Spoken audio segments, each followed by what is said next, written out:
കേരളത്തിലെ MP ആകുന്നതിന് മുൻപേ കേരളത്തിലെ പഞ്ചായത്ത് യോഗങ്ങൾ കാണണം. ഒരു തദ്ദേശീയ സ്ഥാപനത്തിന്റെ അടിത്തറയിലൂടെയാണ് ദേശീയ തലത്തിലേക്കുള്ള പാഠങ്ങൾ പഠിക്കാൻ സാധിക്കുകയുള്ളൂ എന്ന് തന്റെ സഹോദരിയെ പറഞ്ഞു പഠിപ്പിച്ചത് രാഹുൽ ഗാന്ധിയാണ്. വയനാട്ടിലെ ഇലക്ഷന് മുന്നേ കേരളത്തിലെ പഞ്ചായത്ത് കൂടിയപ്പോൾ അവിടെ എന്താണ് നടക്കുന്നതെന്ന് കണ്ടു പഠിക്കണമെന്ന് രാഹുൽ ഗാന്ധി ഉപദേശം നൽകിയെന്ന് തുറന്നു പറയുകയാണ് പ്രിയങ്ക ഗാന്ധി. വയനാട്ടിലെത്തിയവർ ആദ്യം പറഞ്ഞതും ഇതേ കാര്യം. ആദ്യം പഠിക്കേണ്ടതും പ്രവർത്തിക്കേണ്ടതും താഴെ തട്ടിൽ നിന്ന് തുടങ്ങിയാണെന്നും പ്രിയങ്ക രാഹുലിലൂടെ പഠിച്ചുവെന്നും പറയുന്നുണ്ട്. ആ വീഡിയോ ദൃശ്യങ്ങളിലേക്ക് പോകാം. ഓഫീസുണ്ട്, ഉൾപ്പെടെയുള്ള വിവിധ വകുപ്പുകളുടെ ഓഫീസിൽ കെട്ടിടത്തിലുണ്ട്. Dilip Kumarji took me around and he showed me the ground floor. It made me feel very, very proud that you have built this. He said that it took 3.5 years to build. And I deeply congratulate all of you, each one who has put in an effort towards it. Dileep Kumar ഈ കെട്ടിടത്തിന്റെ താഴത്തെ നിലയിൽ എന്നെ കൊണ്ടു നടന്ന് കാണിച്ചിരുന്നു. 3.5 വർഷത്തോളമുള്ള കഠിന പ്രയത്നമാണ് ഈ കെട്ടിടത്തിന് പിന്നിലുള്ളത്. അതിൽ പങ്കെടുത്ത ഓരോരുത്തരെയും ഞാൻ അഭിനന്ദിക്കുകയാണ്, ഞാൻ അഭിമാനം കൊള്ളുകയാണ്. This integrated office with many services under one roof will give you a lot of facilities and much easier access to the services you are being provided. ഈ കെട്ടിടത്തിൽ എല്ലാ വകുപ്പുകളെയും ഉൾക്കൊള്ളുന്ന ഈ കെട്ടിടത്തിൽ തീർച്ചയായിട്ടും ജനങ്ങൾക്ക് എല്ലാ സഹായങ്ങളും ലഭിക്കുന്നതിന് അത് ഏറ്റവും എളുപ്പം ലഭിക്കുന്നതിനുള്ള സാഹചര്യം ഉണ്ടാക്കുന്നു. The Pulpalli Panchayat has taken so many novel initiatives that you should be proud of. Pulpally panchayat ഒട്ടേറെ പുതിയ തരത്തിലുള്ള പദ്ധതികൾ ഏറ്റെടുത്തിട്ടുണ്ട്. നമുക്ക് അഭിമാനിക്കാൻ കഴിയുന്ന പ്രവർത്തനമാണ് അത്. The mobile veterinary hospital, vertical farming, നമ്മുടെ ഈ മൃഗശാലയ്ക്ക് വേണ്ടിയുള്ള മൊബൈൽ യൂണിറ്റുകൾ, Nagamu Eramu cultural exchange program in which students from tribal communities are reminded of their heritage and there's a sense of pride that is instilled in them for everything that they are and their heritage is. നമ്മുടെ ആദിവാസി കുട്ടികൾക്ക് അവരുടെ സംസ്കാരവും അവരുടെ ജീവിതശൈലികളും നിലനിർത്തുന്നതിന് വേണ്ടിയിട്ടുള്ള സാംസ്കാരിക പരിപാടികൾ ഏറ്റെടുത്ത് നടത്തിയിട്ടുണ്ട്. അത് തീർച്ചയായിട്ടും അവരുടെ സംസ്കാരവും പൈതൃകവുമെല്ലാം അവർക്ക് അഭിമാനം കൊള്ളുന്ന രീതിയിൽ കൊണ്ടു നടക്കുന്നതിന് ഉതകുന്നതാണ്. Another initiative is the new public health care center building.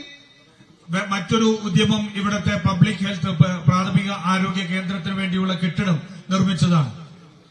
And I'm proud to say that nearly 500 houses have been rebuilt under the Life Mission as well. അതുപോലെ തന്നെ ഞാൻ അഭിമാനത്തോടു കൂടി പറയുന്നു, ഏകദേശം 500 വീടുകൾ ലൈഫ് ഭവന പദ്ധതിയിൽപ്പെടുത്തി നിർമ്മിക്കാൻ ഈ പഞ്ചായത്തിന് സാധിച്ചു.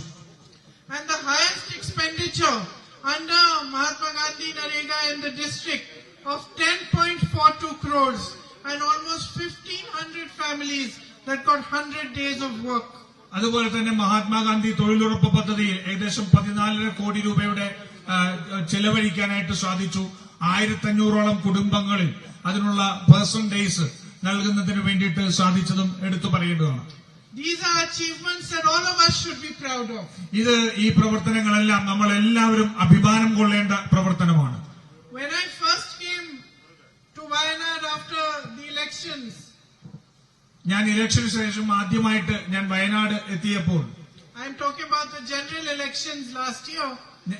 It was during the disaster and the flooding in Churanmala and in Mundakai. ഞാൻ ഈ കഴിഞ്ഞ പൊതു തെരഞ്ഞെടുപ്പിനെ സംബന്ധിച്ചാണ് പറയുന്നത്. ആ സമയത്താണ് നമ്മുടെ മുണ്ടകൈ ചൂരൽമല ദുരന്തം ഉണ്ടായത്. At that time, in the middle of the devastation and the pain and suffering that everybody was facing, I noticed one thing.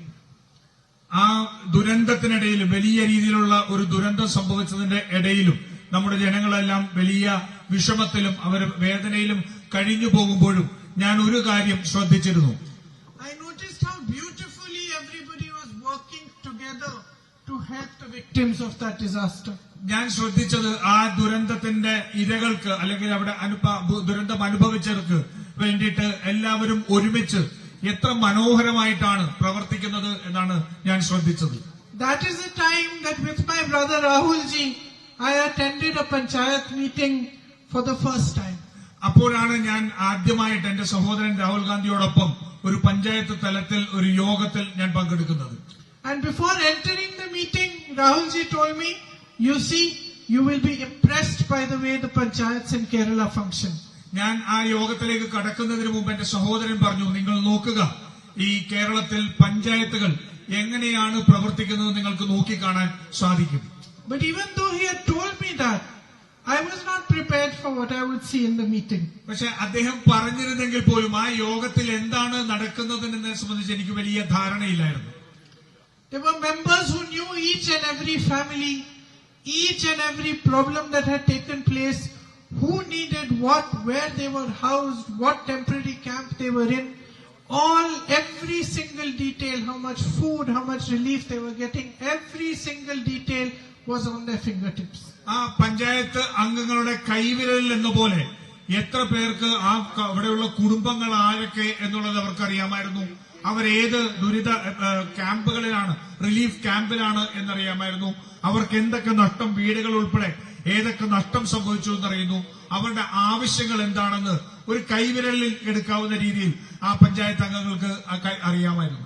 And the second time I saw the efficiency with which the panchayat units work was during my own election. When I saw that whichever party it was, whether they were UDF members, LDF members, whichever panchayats, everybody was working in such an organized fashion towards the election. രണ്ടാമത് എനിക്ക് കാണാൻ കഴിഞ്ഞത് എന്റെ തെരഞ്ഞെടുപ്പ് സമയത്താണ്. പഞ്ചായത്ത് തലത്തിലുള്ള പ്രവർത്തനങ്ങൾ നടക്കുന്നതിന് സംബന്ധിച്ച് അത് ഇടതുമുന്നണിയാവട്ടെ അല്ലെങ്കിൽ UDF ആവട്ടെ, ഏത് മുന്നണിയാണെങ്കിലും ആ പഞ്ചായത്ത് തലത്തിലുള്ള പ്രവർത്തകർ എത്രമാത്രം സജീവമായിട്ടാണ് ആ തെരഞ്ഞെടുപ്പിൽ പങ്കാളികളായത് എന്ന് ഞാൻ ശ്രദ്ധിച്ചിരുന്നു.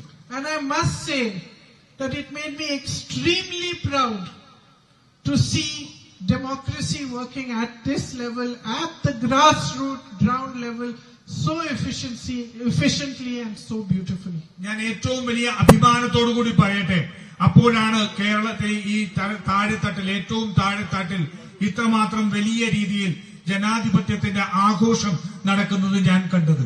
So I compliment all of you on the hard work you do and on the real groundwork that you do that supports democracy in our country today. അതുകൊണ്ട് ഞാൻ നിങ്ങളെ ഓരോരുത്തരെയും അഭിനന്ദിക്കുന്നു, ആശംസിക്കുന്നു.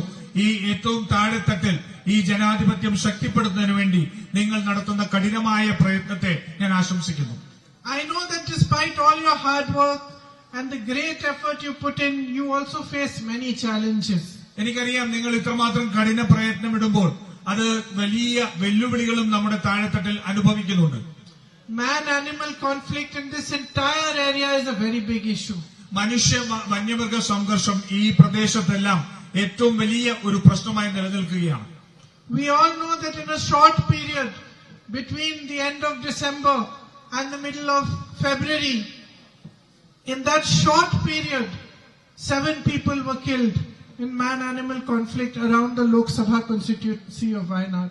നമുക്കറിയാം, വളരെ ചുരുങ്ങിയ ഒരു സമയത്ത്, ഡിസംബറിന്റെ അവസാനം മുതൽ ഫെബ്രുവരി വരെയുള്ള വളരെ ചുരുങ്ങിയ ഒരു സമയത്ത് തന്നെ എത്രമാത്രം മനുഷ്യരാണ് ഈ വന്യജീവി സംഘർഷത്തിൽ കൊല്ലപ്പെട്ടത് എന്ന് നമുക്കറിയാം.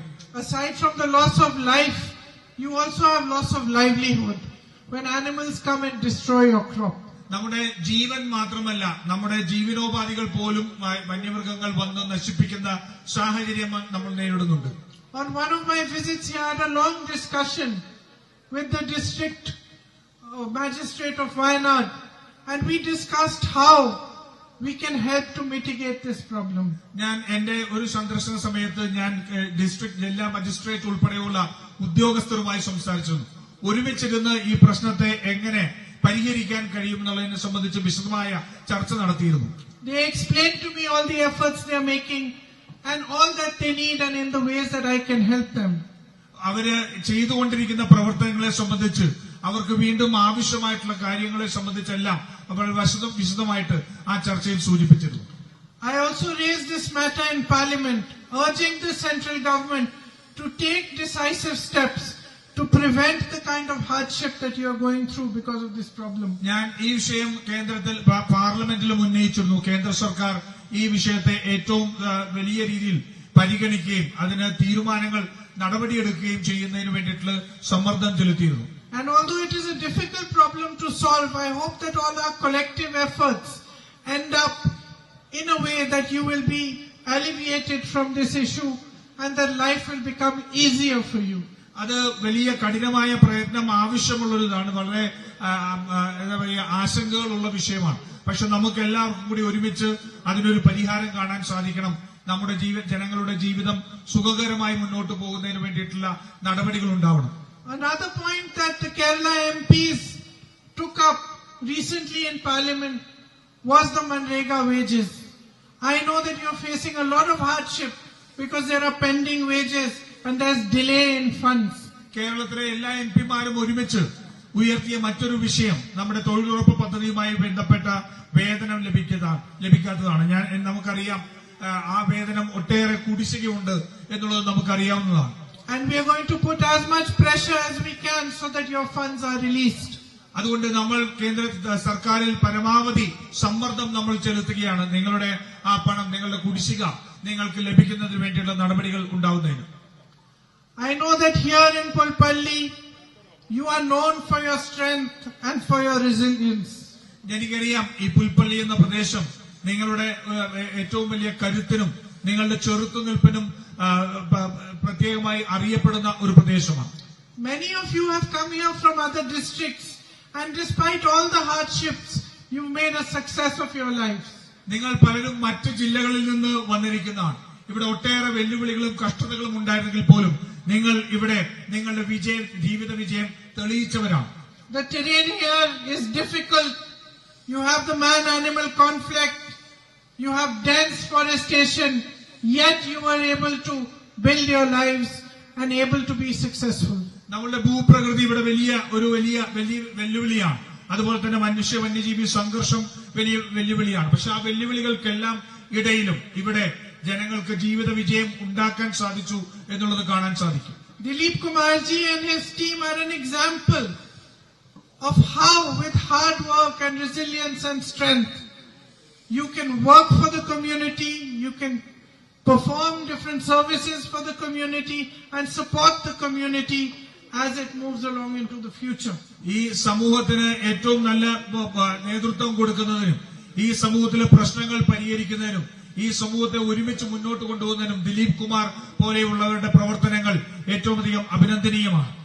I want to congratulate you and the panchayat here for the stellar track record in healthcare, in housing and also in Mahatma Gandhi Narega.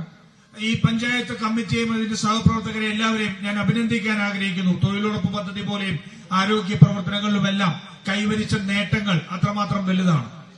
And once again I congratulate you for this wonderful new building, for all the hard work that all of you put in. You should be immensely proud of yourselves because you represent the strength of our democracy and the strength of our nation. ഞാൻ ഒരിക്കൽ കൂടി നിങ്ങളെ എല്ലാവരെയും അഭിനന്ദിക്കുന്നു. ഇത്രയും മനോഹരമായൊരു കെട്ടിടം ഇവിടെ പണിതതിന്, അതിന് പിന്നിൽ നിങ്ങൾ ഇട്ടിരിക്കുന്ന കഠിന പ്രയത്നത്തിന്, നമ്മുടെ ജനാധിപത്യത്തെ ശക്തിപ്പെടുത്തുന്ന ഇത്തരം പ്രവർത്തനങ്ങൾ തീർച്ചയായും മറ്റുള്ളിടത്തും മാതൃകയാവേണ്ടതാണ്. All the very best to all of you. Thank you. എല്ലാവർക്കും ഒരിക്കൽ കൂടി എല്ലാ ആശംസകളും നേരുന്നു. നന്ദി. Thank you Priyanka ji. ഇപ്പോൾ പുൽപ്പള്ളി ജനതയുടെ സ്നേഹോപഹാരം ബഹുമാന്യ MP ശ്രീമതി പ്രിയങ്ക ഗാന്ധിക്ക് സമർപ്പിക്കുന്നതിനായി പുൽപ്പള്ളി ഗ്രാമപഞ്ചായത്ത് പ്രസിഡന്റ് ശ്രീ TS ദിലീപ് കുമാറിനെ ക്ഷണിക്കുന്നു. Now I request Priyankaji to receive the token of love of people of Pulpalli. Thank you.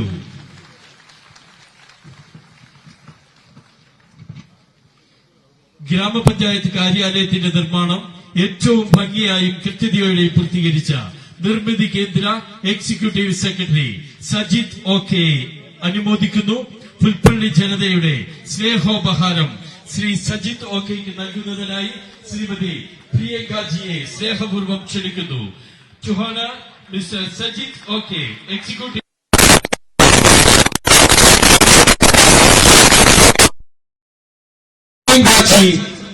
to deliver.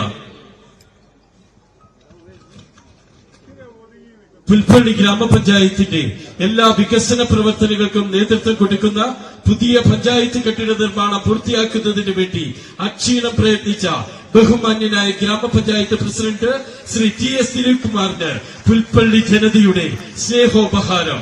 I request Priyankaji to give away the memento to Mr. TS Dilip Kumar. Thank you.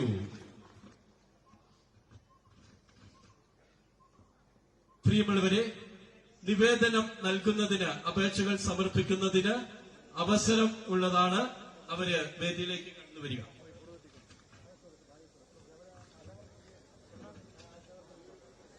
With great